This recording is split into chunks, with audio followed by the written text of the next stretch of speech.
ารามเรืองรองพ้องฟ้า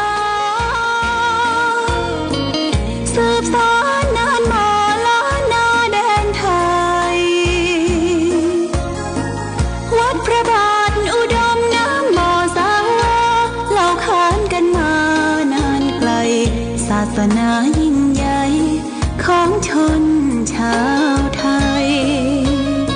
พระพุทธบาทจำลองของพระสัมมาองค์พระศาสดาพุทธบูชากราบไหว้องค์พระเจ้าฝางอุดมศิลป์ผู้สร้างสรรค์มานานไกลนามอุดมก้องไปสมในชายา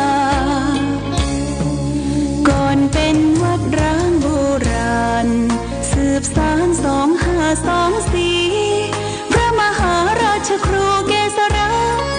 ปัญญาปรมาติกาจารย์จากวัดดับภัยเชียงใหม่สืบสานเวลาผ่าน131 ปีนานไกลวัดพระบาทอุดมรุ่งเรืองงามตาเจ้าน้อยบุญทาวงศาข้าหลวงพวงเชียงใหม่ปกครองหัวเมืองฟ้าทุ่มเทแรงกายแรงใจทุกชาติพันธุ์รวมใจรักษามัคคี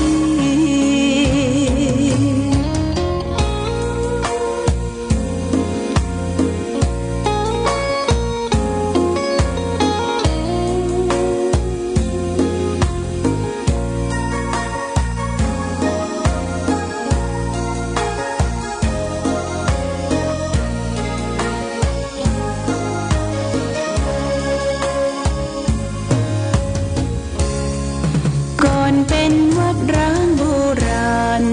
สืบสาน2524พระมหาราชครูเกษรา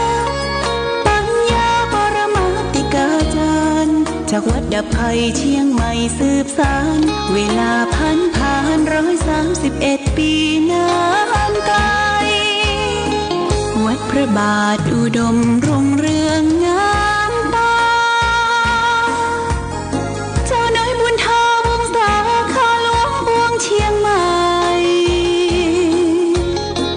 ปกครองหัวเมืองฟ้าทุ่มเทแรงกายแรงใจทุกชาติพันธุ์รวมใจรักษามัคคี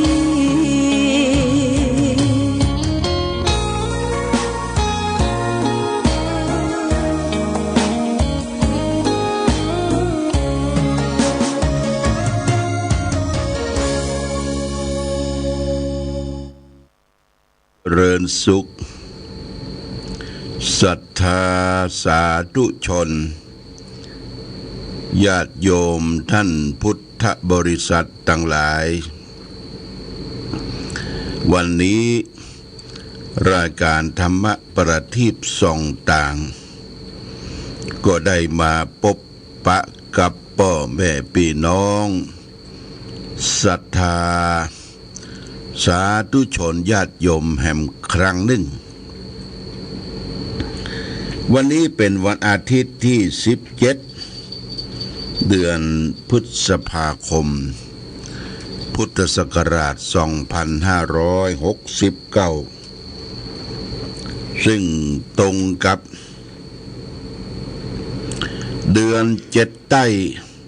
เดือน9เดือขึ้น1ค่ำเดือน9ออก1ค่ำละญาติโยมก็วันนี้เป็นวันหยุดเป็นวันอาทิตย์ก็ญาติโยมหรือข้าราชการสถานการศึกษาเพิ่นก็หยุดทำการทำงานเปิดอาคารสถานที่ร่ำเรียนวันพรุ่งนี้ญาติโยมวันพรุ่งนี้ก็จะเป็นวันเปิดเรียนของนักเรียนนักศึกษาเป็นการเปิดเทอมนะเปิดเทอม ที่เรียนใหม่ก็ตั้งแต่ม.1 ม.4 ม.5 ม.6 ที่เปิดเรียนใหม่ในวันพรุ่งนี้เดือน9นี่จะมีวันเสียประจำเดือนอยู่2 วันคือเสียติดกับจันทร์เกียง59ระวิจันตังเสียติดกับจันทร์ตามปกติปฏิทินล้านนาของวัดธาตุคำเจียงใหม่เพราะฉะนั้นบันเสียเขาก็ควรที่จะเว้นจากการทำบุญที่เป็นมังคละเป็นมงคลเป็นมังคละเป็นมงคลแก่ตนแก่ตัวแก่สถานที่ตั้งเมืองบ้านเมืองเขาถือล้านนาเขาถือว่าวันเสียในบัตรธรรมแต่เสียศพเสียซากบ่เป็นยังประการใดเพราะว่าเสียไปแล้วแต่สิ่งที่จะทำให้ดีขึ้นเจริญขึ้นนั้นก็คือก็พึงรับรู้รับทราบวันเสียประจำเดือนเกียง59ระวิจัดตังเสียติดกับจันทร์วันนี้อากาศท้องถิ่นกรมอุตุนิยมก็บอกว่าฟ้าฝนจะลงมาแห่งครั้งหนึ่งตั้งแต่วันที่16 17 18นะญาติโยม18เราก็ต้องเฝ้าระวังฟ้าฝนตกลงมากระทำให้พืชพันธุ์ธัญญาหารเข้ากล้าไร่นาที่เขาปลูกเขาฝังในวึดขึ้นมาเลี้ยวไปทางใดซ้ายขวาก็เขียวขจีไปทั่วพืชพันธุ์ธัญญาหารผลหมากรากไม้ของพี่น้องเกษตรกรก็อย่างว่านั่นแหละญาติโยมมันบ่ไปบ่แปลงอย่างที่ออกในปัจจุบันนี้มะม่วงก็กิโลบกี่บาททั้งที่เป็นผลไม้ที่มีคุณค่าก็เปิ้นจะต้องช่วยกันดูแลเรื่องของราคามะม่วงจากมะม่วงแล้วในยุคในภาวะปัจจุบันนี่ก็คือลิ้นจีที่ออกมาก็บ่แป้งหำละเนาะลิ้นจีก็บ่แป้งก็รอจักรพรรดิที่จะออกมากิมเจงนี่จะออกมาก็จะแป้งฮงโฮยนี่บ่แป้งญาติโยมแต่นั่นแหละผลหมากรากไม้เกษตรกรที่เฮาเพาะปลูกฝังไว้ปุ๋ยก็แปลงยาก็แปลงยาฆ่าแมลงแต่ว่าเมื่อออกดอกออกผลแล้วก็ทำให้เดือดร้อนกันไปทั่วอันนี้เรื่องของสภาพความเป็นอยู่ของพี่น้องประชาชนทุกชนทุกหมู่เราเกิดมาจะต้องอาศัยปัจจัยสี่ที่จะเกิดขึ้นได้ก็อาศัยปัจจัยที่เรียกว่าเงินทองเนี่ยญาติโยมเงินทองเนี่ยมันจะใช้แปรรูปได้หลายอย่างถ้ามีปัจจัยเงินปัจจัยทองนี่ก็สามารถเอามาสร้างมาแปลงมาแปรรูปสร้างความสุขสร้างความสะดวกแก่ผู้คนที่อยู่ในโลกใบนี้เพราะฉะนั้นการแสวงหาทรัพย์สมบัติที่จะเอามาจุนเจือสร้างครอบครัวนั้นก็จะต้องแสวงหาด้วยความซื่อสัตย์สุจริตบ่ได้ไปคดไปโกงไปเบียดไปบังเอาของบุคคลอื่นมากินมาใช้มาบริโภคโดยตนเองศีลที่บัญญัติเรื่องถือเอาสิ่งของเบียดบังของคนอื่นนั้น ก็ข้ออาทินนาทานากาเมอาทินนาทานาเวรมณีสิกขาบ่ได้ถือเอาสิ่งของที่เจ้าของบ่ได้ให้โดยอาการยิบโชยขโมยของคนอื่นเบียดบังของคนอื่นช่อกงของคนอื่นศีลห้าก็บัญญัติไว้ข้อสองนะข้อสองเนี่ยญาติเพื่อให้เฮาอยู่ไผอยู่มันของไผของมันบ่ร่วงเกินกรรมสิทธิ์ของคนอื่นเนี่ยมันสร้างความเดือดร้อนนะเฮาจะสังเกตสังกาว่าโอ้ยุคปัจจุบันเข้ายากมากแพงนี่ญาติโยมจะไปใส่ทองใส่หยังล่อหูล่อตาคนร้ายคนขาดมันนักคนคายคนกลาดคนร้ายที่คิดเอาทรัพย์สินเงินทองชกชิงวิ่งราวเนี่ยนักนะญาติโยมอันนี้ก็เป็นสิ่งที่เราจะต้องระมัดระวังเมื่อคืนที่แล้วนี่ก็ดูข่าวญาติโยมดูข่าวอุบัติเหตุที่เกิดขึ้นในกรุงเทพก็คือแถวมักกะสันน่ะมีรถไฟแล้วก็มีรถเมล์ถูกรถไฟจนมันน่าเกิดขึ้นเนาะรถเมล์นั่นที่ห้านมันเป็นจุดเรียกว่าจุดต่างจุดที่จะข้ามเวลารถไฟจะข้ามต่างตรงนั้นเปิ้นจะเปิดบูดเปิดแตรออกมาว่าถึงเวลารถไฟจะมาแล้วเนอะเปิ้นรถไฟมันก็ชะลอแต่ว่าตะวาเนี่ยเมื่อสักบ่ายโมงจุดตรงนั้นรถก็ข้ามไปข้ามมาและก็รถไฟก็ใกล้เข้ามามันจะมีไม้ขวางกั้นบ่ฮื้อรถผ่านนะบ่ฮื้อรถผ่านจุดตรงนั้นรถไฟก็ใกล้มาไม้ขวางก็บ่กั้นน่ะญาติโยมบ่กั้นขวางบ่ฮื้อรถพอดีก็รถเมล์ก็ไม้มันอย่าบ่ขวางนี่เนาะรถเมล์ก็ข้ามมาค่อมหนทางค่อมถนนที่นั้นกึ่งกลางพอดีญาติโยม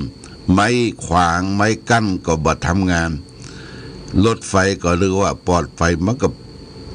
วิ่งมาตามปกติ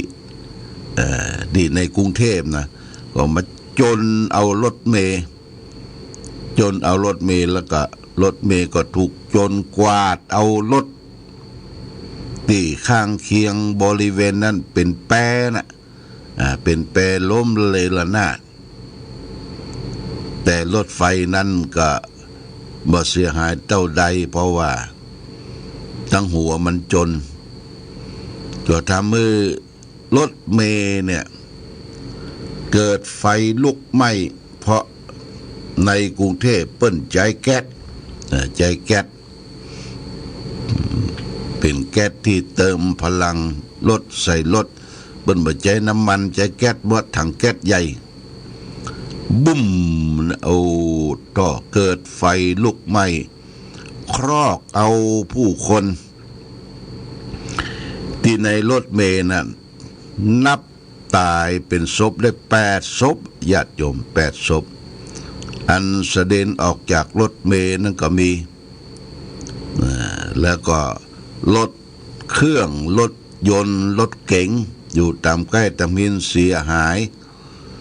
ล้มละเลระนาดกันไปนี่เกิดอุบัติเหตุตะวานี่นะตะวา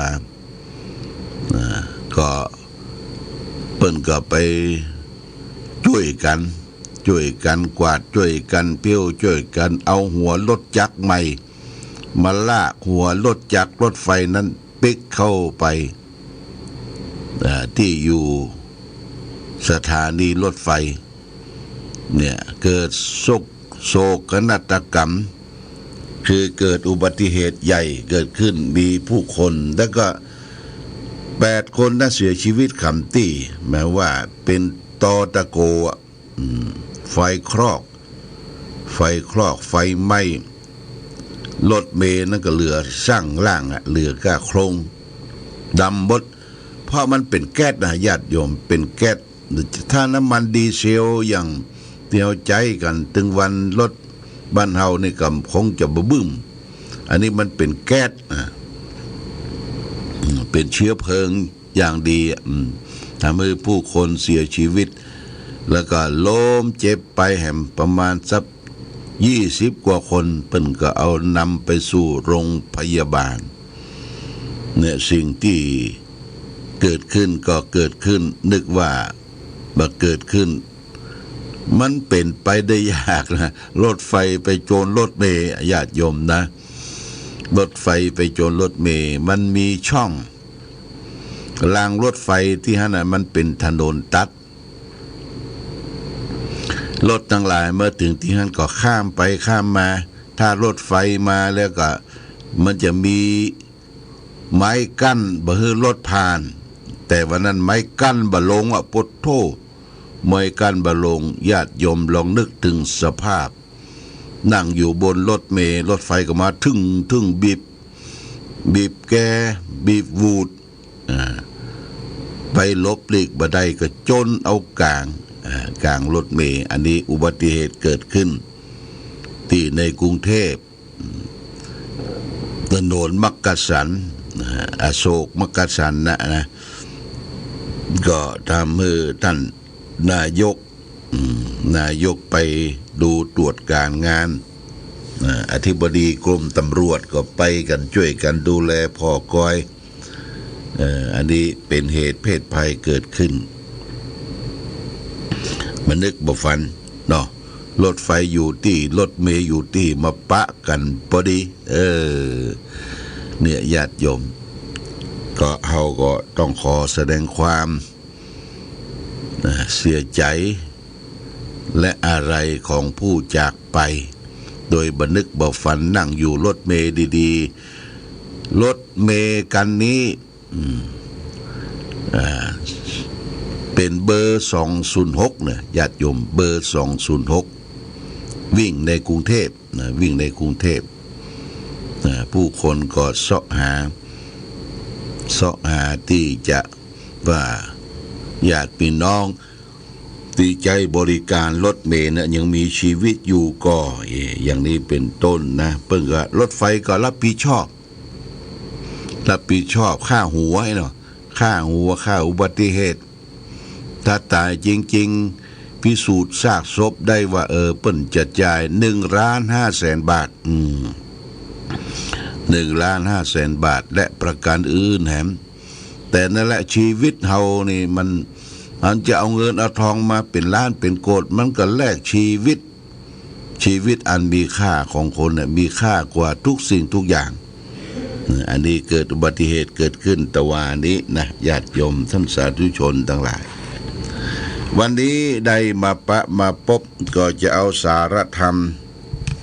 นำมาฝากคือแก่ศรัทธาญาติโยมวันนี้เอาเรื่องภาลเสวนากถาการไม่คบคนพาลพระพุทธเจ้าตรัสว่าการบ่คบคนพาลมีลักษณะอย่างใดตัดในพระไตรปิฎกว่ามาสุภาเรนะมัคคัชชิทุกโข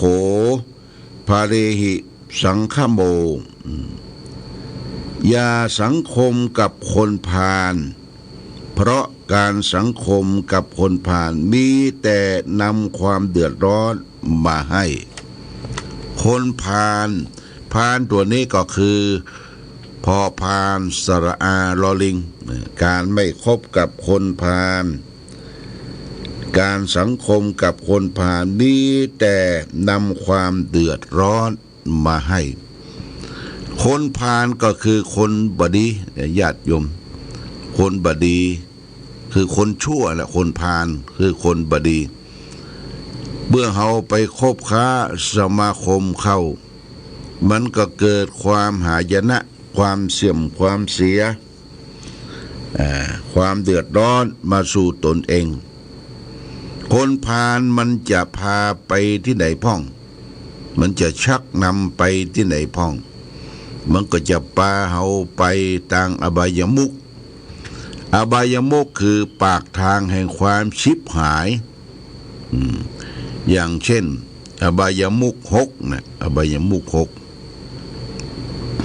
เป็นผีร้าย6ตัวผีร้าย6ตัวที่จะนำพาเขาไป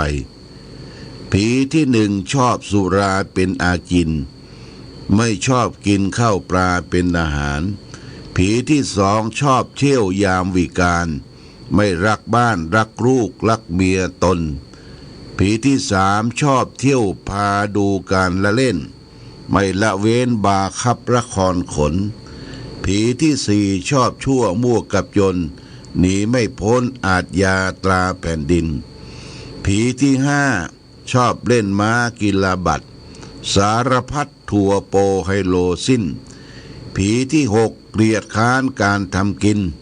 มีทั้งสิ้น6ผีอัปรีเนี่ยคนบดีมันจะปาเขาไปคบกับผี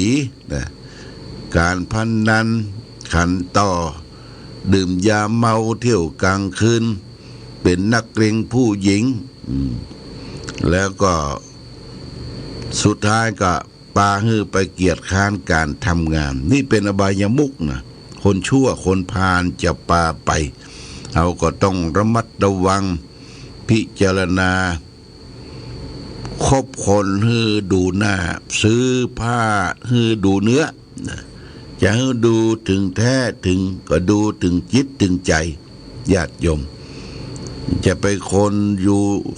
ดูหน้าก็เหมือนกันบางทีหน้านี่บางทีก็หน้าหล่อเราเอาการสวยจดงดงามแต่จิตใจนี่เขาบอกคิดอย่าใดหน้าตาปากว่าไปในทางที่ดีแต่จิตใจนั้นซ่อนเล่นไปโดยความชั่ว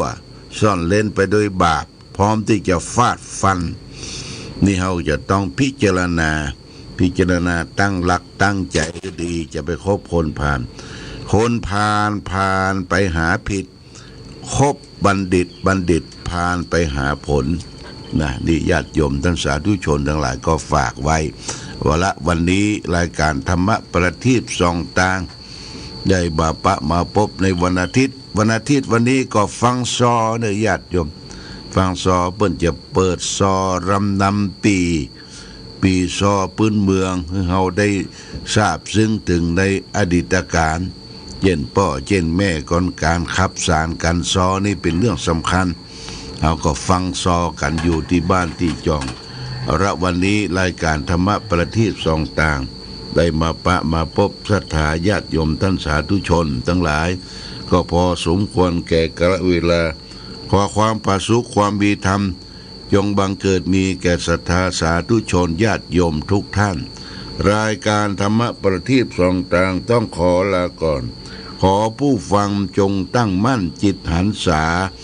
โดยธรรมะขององค์พระพุทธาได้นำพาให้เกิดความสุขสงบเย็นขอเจริญพร